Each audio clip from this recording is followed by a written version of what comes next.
Gore rino akudyiwe rinopisa sengezo Tshabangu akuda kuvhura Yake political party asi but chinhu chandinakidza ndechekuti anga achiadresa vanhu ari kuhome ground kwaanoti kuhome ground kwake ikoko vakomana asi andakambona zvakadaro kapfupi chachaizadza mustreet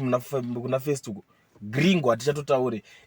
ana parafini ana mukadota anani vanhu vemadhirama vaitongozadza ukatotasachura ana aposto chiwenga vachitoparidza muna Facebook kunenge kwakatozara but munhu ari kuzvitoda kuzotanga political party hanzi nemastructures yakarongeka unoona kurongeka usina vanhu unotanga political yacho usina vanhu political party usina vanhu unongo uchiti uri kuite chii ndo zvetinoda kuitirwa nasengezo Tshabangu mahombo katoda kuita asi hayo da kutanga yangu amene kuti vanhu vanenge vasiri kuzvionawo here kuti panapa takuda kutambisa mari because kutotanga political party imari ye unenge watotanga kudoriska uoziyo kwaona usingadiyo kwaunotobva kwacho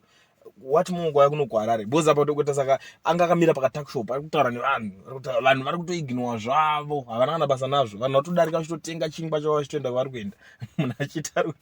ari kutoita rally ipapo haiwa unosati zvinhu zvepolitics hazisi zvemunhu wese vanhu kune vakadanwa kozosa vakazvisarudzwa kungoti ndoda kungoitawo zvepolitics I think kana mwonzora chaianga ari nani but akazozviona pamberi kuti haini kutambisa nguva regedza nditi zvendapuwa mari yefunding yepolitical funding regadza nditore mari nditonoita zveupenyu hwangu ndobva atonotanga zvimwe kana tototi mabhizinesi twakatotanga akabva atongoenda bva atongonoita zvinhu zveupenyu hwake because akatonototi akada kushingirira kuda kuriska mari zvaisingoitwa makore ese mari inonyora mahara anenge awesta mari yake mahara ndobva andingina but panapa chikundinetsa sengezo Tshabangu murume anozvinda anoshinga baba munoona kungoita alright political party ine mastructures yakakwana moshaya masupporters munenge muchiti muri kuite chii papa